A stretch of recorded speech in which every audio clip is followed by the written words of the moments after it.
In a sunlit apartment, a designer builds a tiny rain garden using repurposed jars, cork stoppers, and pebbles.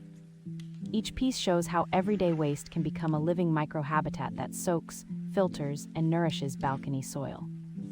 A simple drip irrigation bottle sustains moisture, while a homemade shade mesh guards seedlings from harsh sun. The video reveals a step-by-step flow, sharing tips on sourcing materials from thrift stores and neighborhood swaps.